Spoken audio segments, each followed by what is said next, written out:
सरकारको नीति तथा कार्यक्रममा सम्माननीय सभामुख महोदय, सरकारको नीति तथा कार्यक्रममा छलफल हुँदै गर्दा बाँके 3 नम्बर क्षेत्र लगायत देशैभरि ठूलो संख्यामा भूमिहीन सुकुम्बासीहरूको ठूलो समस्या छ। यो समस्यालाई समाधान गर्ने सन्दर्भमा राष्ट्रिय स्वतन्त्र पार्टीको उम्मेदवारको रूपमा व राष्ट्रिय स्वतन्त्र पार्टी निर्वाचनमा जाँदै गर्दा उनले आफ्नो निर्वाचनको प्रतिबद्धता पत्र घोषणापत्रमा के भन्यो भने 100 दिनभित्रमा हामी एउटा मजबुत आयोग बनाउँछौँ। त्यो आयोगले सत्य तथ्य छानबिन गर्छ, सक्कली नक्कली छुट्याउँछ र 1000 दिनभित्रमा सक्कली नक्कलीलाई छुट्याएर सक्कली भूमिहीन सुकुम्बासीहरूलाई भूमि दिने कुरा, लाल पूर्जा दिने कुरा समाधान गर्छ भनेर प्रतिबद्धता गर्यो। कसको बीचमा? नेपाली जनताको बीचमा, आम मतदाताको बीचमा। नेपाली जनतालाई के भने, यो हुन्छ भने, ठिक छ भने लाल मोहर लगाएर भोट दिएर बहुमत दिएर पठाउनु भयो र आज हामी सरकारमा, यो सदनमा यहाँसम्म आइपुगेका छौँ।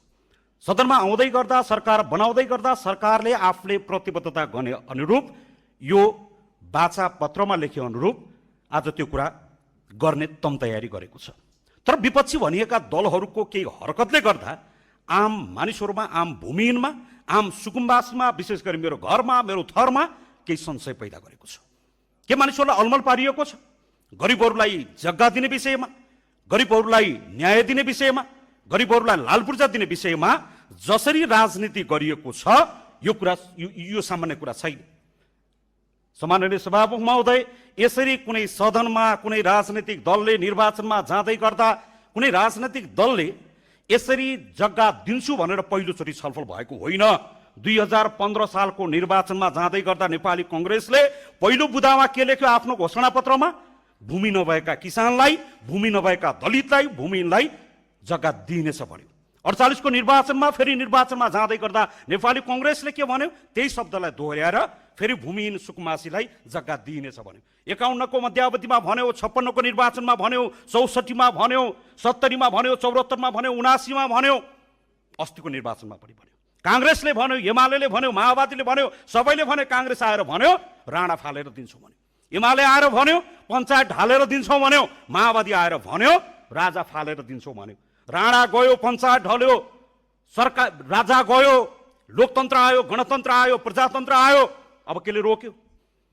देखाउने खसी, खुवाउने फर्सी, त्यही पनि पर्सी भने जस्तो अहिले पनि त्यो भइरहेको छ। अहिले पनि भइरहेको छ। अहिले पनि मैले यसो देखिरहेको छु। विशेष गरी बाँके 3 नम्बर क्षेत्रमा जहाँ भूमिहीन बसेका छन्, जहाँ सुकुम्बासी बसेका छन्। 2 मिनट मैले यो महत्त्वपूर्ण विषय भएको कारणले गर्दा मलाई 21 मिनट समय दिनुहोस्। म यो समय लिन चाहन्छु। आज यो सम्मानित सदनलाई, यो घरले, यो थरले लामो समयदेखि यसको प्रतीक्षा गरेको छ। आज लाल पूर्जा दिने विषय आएको छ, आज सरकारले दिन्छु भनेको छ, सरकारले लेखेको छ, सरकारले दिन्छु भनेको छ। तर आज कांग्रेस के भन्छ, एमाले के भन्छ? कांग्रेसको सभापति संसदीय दलको कार्यालय अगाडिपट्टि उभिएर लाल पूर्जा दिन्छु भन्ने, अहिले दिन्छु भन्ने, आजै दिन्छु भन्ने। गरिबहरूलाई लाल पूर्जा दिँदै गर्दा कांग्रेसले विरोध गर्ने भन्ने हुन्छ, एमाले विरोध गर्ने भन्ने हुन्छ, माओवादीले विरोध गर्ने भन्ने हुन्छ। अहिले मानिसहरूले बजारमा यसो कतै कता हुइयाँ फैलाएको देख्छु। कांग्रेस, यो राष्ट्रसभाको सभापतिले त छाती थाप्छु भन्नुहुन्थ्यो। खगेन्द्र सुनारले बाँके 3 नम्बर क्षेत्रमा छाती थाप्छु भन्थे, कहाँ गयो भनेका छ? रवि लामी छाने अहिले पनि छाती थाप्न तयार हुनुहुन्छ, गर्दन थाप्न तयार हुनुहुन्छ, काँध थाप्न तयार हुनुहुन्छ। तपाईँले ठेक्का लिनुभएको थियो, हामी यो समुदायको जिम्मा लिन आएका हौँ। त्यसैले गर्दा यो यहाँका गरिबहरूको त्यो लाल पूर्जाप्रतिको अधिकारलाई यसरी हनन नगरियोस्। मेरो कुरा टुङ्गाउँदै गर्दा सरकारले आफ्नो वाचा पत्रमा धेरै ठाउँमा लेखेको छ, स्पष्ट रूपमा लेखेको छ, दिन्छु भनेको छ, दिने तयारी पनि गरेको छ। तर यसलाई कहीँ कतै राजनीति गरेर फेरि त्यो मौलिक हकमा उल्लेख गरिएका ती नेपाली जनताका, भूमिहीनका, सुकुम्बासीका ती अधिकारलाई फेरि कहीँ कतैबाट गुमराहमा पार्ने प्रपञ्च गरिन्छ भने राष्ट्रिय स्वतन्त्र पार्टीलाई, यहाँका भूमिहीन दलित गरिबहरूलाई यो कुरा स्वीकार्य छैन। म यो कुरा तपाईँको बिचमा राख्न चाहन्छु। हामी काँध हाल्न तयार छौँ, हामी यसको जिम्मा लिन तयार छौँ। यति कुरा हामी तपाईँको बिचमा राख्न चाहन्छु र यो अवसर दिनुभयो यसको लागि सम्मानित सदनलाई हृदयदेखि नै आभार प्रकट गर्न चाहन्छु।